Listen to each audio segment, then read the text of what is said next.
It is everywhere. We don't see it, but when it's not working, it is really noticeable. I'm not talking about your Wi-Fi, I am talking about energy. So today I have the privilege to have a great conversation with a group of fantastic people, all energetic healer, and we're going to discuss and define what is energy and what is energetic healing. So maybe we'll start with Irina. Irina is the president of the International Energetic Healing Association. I'd like to ask you, Irina, what is for you energy and energetic healing? Hi everyone, and so good to finally have get together to start this beautiful project.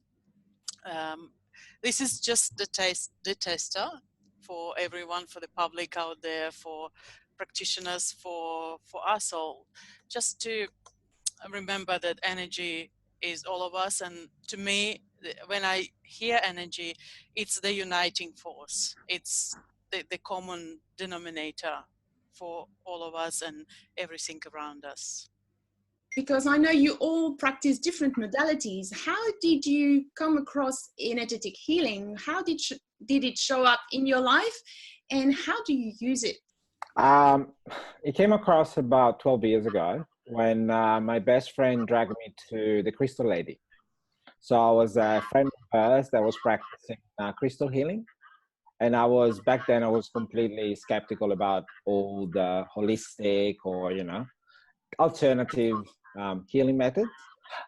She laid me down in the bed, she put some crystals on me, and I cannot say that I felt amazing after, but definitely she said something that started to resonate with me. And then I started to get interested. I started to read about things, and now it would have been 5 years ago, I discovered that Natural Care College had a diploma in energetic healing. And that's where I enrolled. That's where I met Irene and Martine.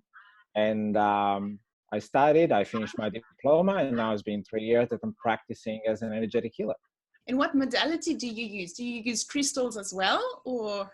Yes, I use crystals. I use chakra balancing. So I work a lot with the chakras, meditation, and also EFT tapping. Those are my favorite modalities.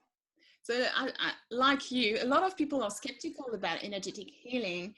And can anyone share or maybe explain what is energy, where it comes from, how we perceive it, how we project it, and how it works basically? I believe that energy is the infrastructure of the universe.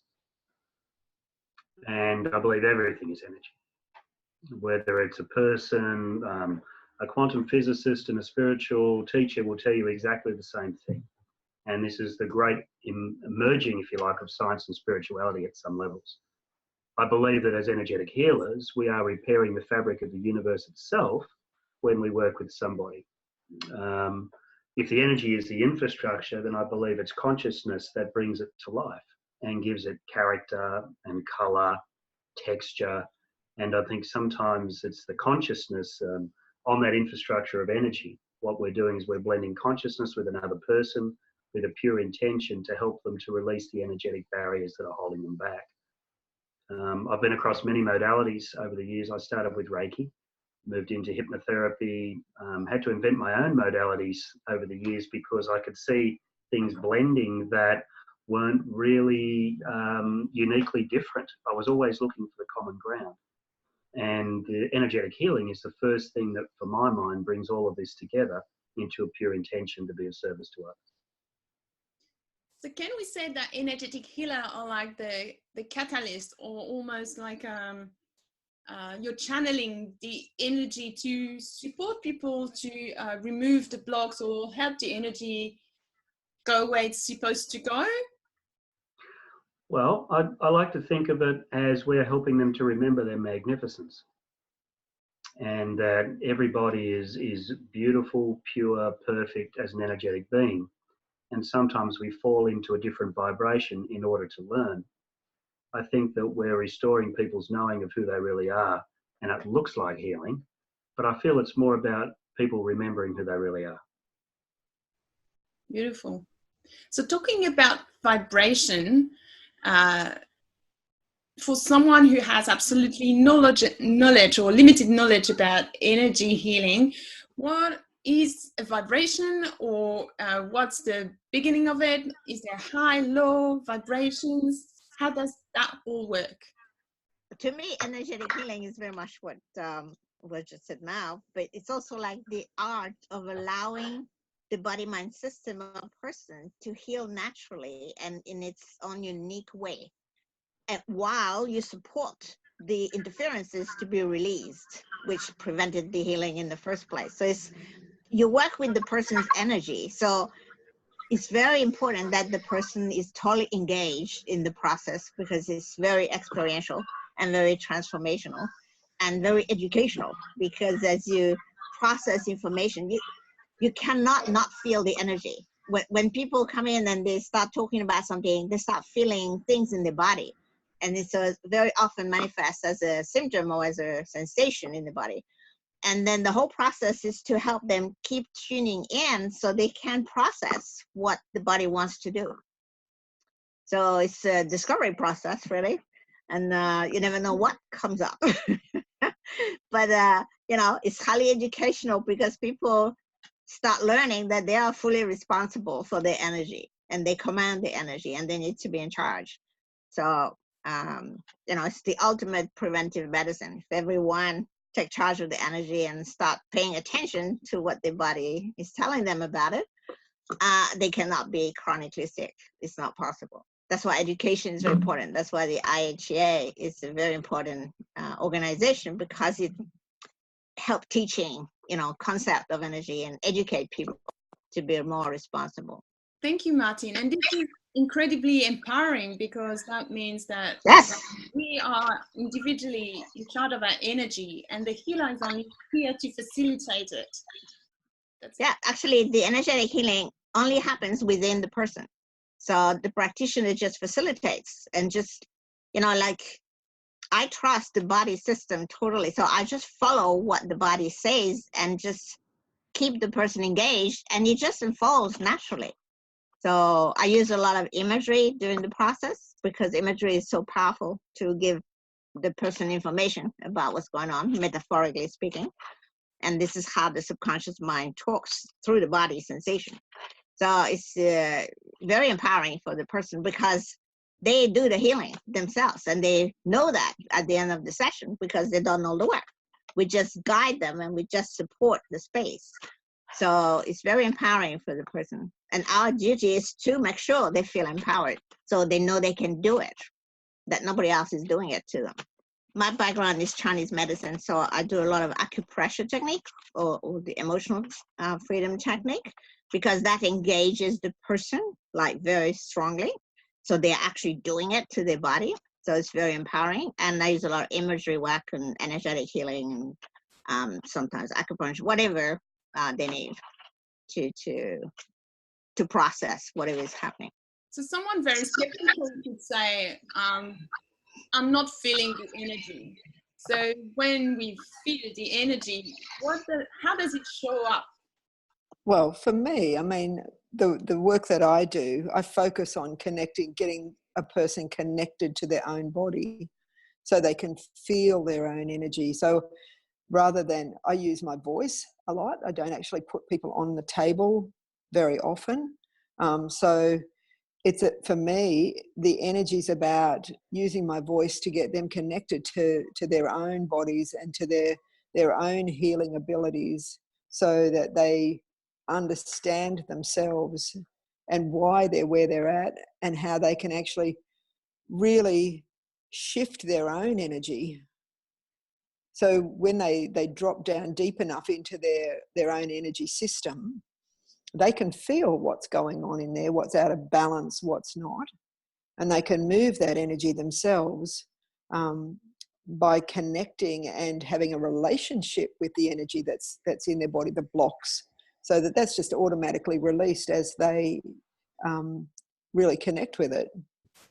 To describe the feeling in a very tangible way, what I would feel as a patient is, maybe I feel the heat, or I feel stuck somewhere in my body, or tingling. Okay.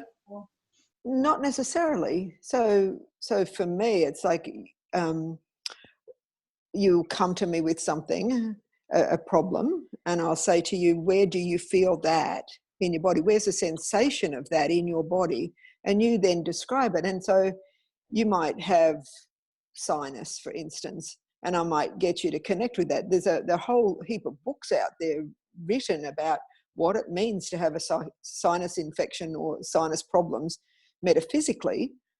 But for me, it's like connecting you to why you've got that, and then you getting an understanding of that, and then being able to shift that yourself. And so that's very empowering. So you're in alignment with your own energy on that level. So you get to understand yourself, and in that find the truth about who you are, and therefore the connection with the divine, the energy of the universe, basically. So as Martin was saying before, that requires the person to be open to receive and to be part of the process of the experience.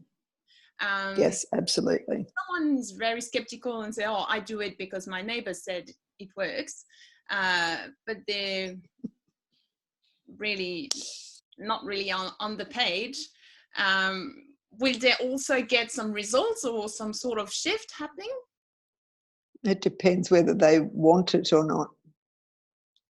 So is there a way to explain to those really, really hardcore believe what I see people? Is there a almost scientific way to explain it in terms of, I don't know, atoms and things like that? I try and keep it really simple myself. It's like, we all know we walk into a room and we can feel if somebody's been angry in that room. So for me, I go really basic if somebody's that skeptical. I always talk with my clients about water, right? So you have water, which is liquid, okay? And that's a particular state. Then you have water, which is ice. And that's still water, but the frequency is different. It's lower. And then you have water, which is your vapor. And that's still water, but a different frequency as well. And that is energy. So the same material has different frequency. The same composition, which is H2O, has different frequencies. Based on the temperature, it changes status. So by working on your energy, you can change your own status. And if people say, I don't feel it, I say, well, if I will start to insult you now for the next 10 minutes, how would you feel? That's energy. You're feeling a certain energy. If I start to compliment you for the next 10 minutes, you will feel in a different way. So you're feeling a different energy. Yeah, some people have the gift to feel, heat or cool or energy moving. But at the end of the day, a feeling from your body, an emotion, it is energy. Emotion is energy in motion. It's the definition of energy. Yeah, that's a great point. Emotion is a key in the whole process as well. It's in the body and it's in the mind as well. So change the mind and you change the whole thing because they work together. For my mind, the greatest gift that we can give somebody into their energy field is to absolutely, totally and completely believe in them. And we have something that we do through our quantum consciousness work, and we call it holding the knowing, that the client before us is an absolutely remarkable, amazing spiritual being having a human experience. Now, when we hold that knowing for that person and we are quantumly entangled with them, it raises their vibration just from being in contact with us. And ultimately, it might mean that they're in our presence and we do that, and it might be the first time that they've ever actually experienced that in their life, just by having somebody believe in them at every level. And people will feel that. And Luca's right, it can come through in your words, it can come through in if you compliment them for a period of time, let them know this, but some of this goes beyond words. If we hold a certain vibration on their behalf and we combine our energy field with them, then something happens to them that is just superb. The point I was going to make before as well is that there is a lot more scientific validation of these theories now in books like Bruce Lipton's with The Biology of Belief.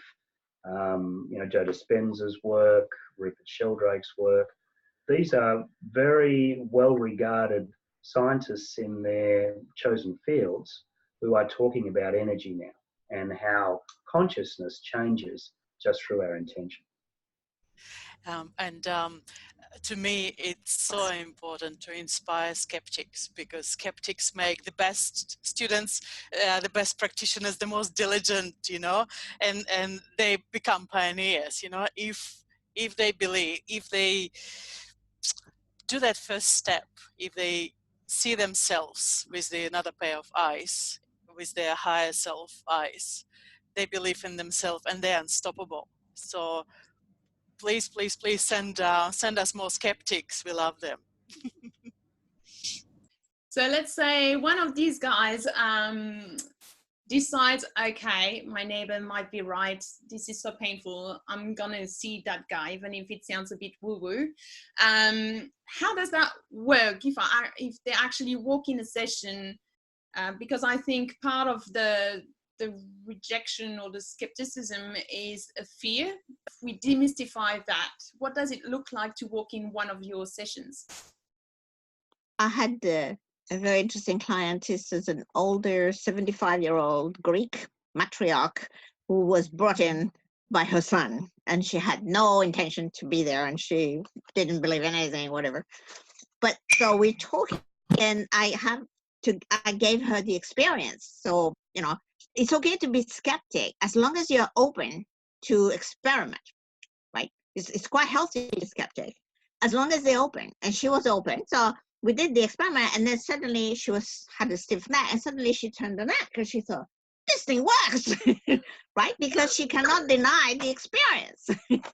So it's not about explaining everything mentally, but if they can give them the experience, or you can do some hands-on healing and they feel the energy moving in their body, they cannot deny that.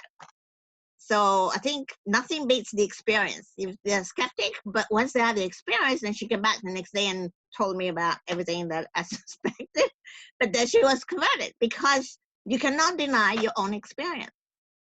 Depending on the modality, some modalities will require hands-on work. Some modalities you just sit and talk and work from your energy without touching the person. And I also heard about working remotely. Does any one of you do that? Yep, I do a lot of Skype session, remote. Yeah, it works. Yeah, so do I. Yeah. Do some surrogacy work I think as we well. all do. Yeah. Because energy's everywhere. So you can for instance, you can do a healing on somebody in front of you in Australia, and when the energy shifts, their family on the other side of the world can feel the shift. Something will happen. And yeah, I've had that happen a lot, where, working with somebody here, and 2 days later their family calls them and said, oh, I don't know what's happened, but I feel so different. Everything's changed in my life. You think, yeah, how does that happen? It's because of the energy. Anything else you'd like to share? Let's talk about 5G. What's going on? It will affect the way we are right now, right? So, we won't stop the progress, right? We won't stop the technology, but as always, the energy is a leading force. Yeah, the energy used to be 30 years before the science catches up and proves something is right? So now it's quite close. So my feeling is it's maybe 10 years gap. But what my understanding is of the 5G, we just need to it's an invitation. We have to take it as the invitation to upgrade our frequency even higher and take everyone with us.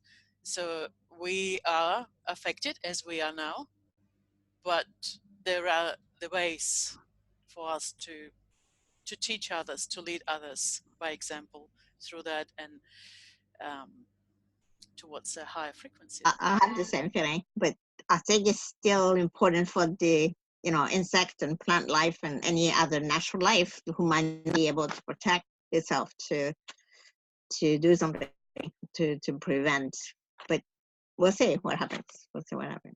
So the example that Irina was sharing with me this morning and that I found really interesting is that the 5G has a vibration that's very similar to the whale's frequency, or the way they use their sonar.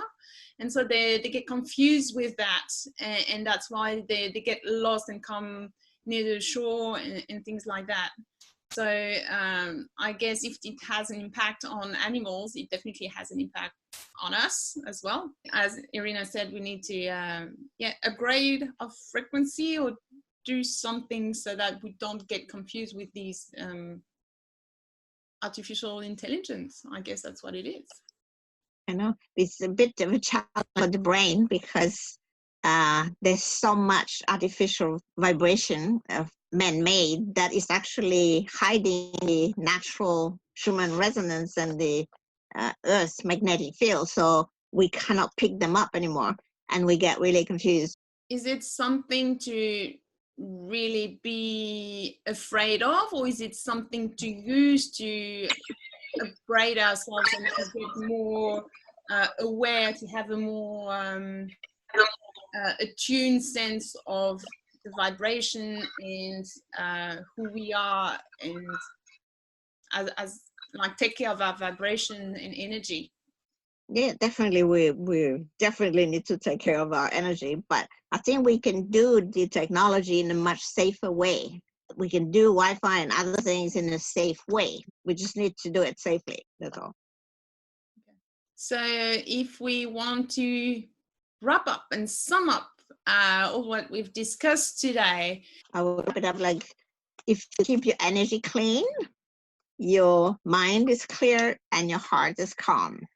So it's ideal space to, maintain wellness. So energy work is very important because that controls everything in your system. So you keep it clean as much as possible. So how do we keep our energy clean? By avoiding any interferences like negative belief, self-talk, emotion that are 20 years old, that's still lingering in the body and festering. So processing whatever the body shows you, because your body will show you if you haven't processed something that is interfering. That's why the symptom comes up. And so processing that and then resolving, and then you can stay well. Right. Yeah, that's my understanding, that the body is the physical Yep. manifestation of the mind. So if you're keeping something blurry up there or in your energy field, well, it becomes more and more physical until you have to treat it. Yeah, it's like the wisdom of the body. It's like the subconscious talks through your body. If you haven't been aware of something that's going on in your system, your body will show you physically. So it's your safety mechanism. So the symptoms is very important. What I like to do is keep myself full of myself. So making sure that my energy is expanded all the time, and so that I'm aware then of any energy that's imposing on me. And so keeping my energy clean. That's what I teach other people as well. Yeah.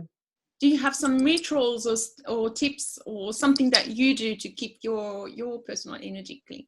Yeah, every day, whenever I think of it, I just close my eyes and just fill myself up with me. And it's pretty simple.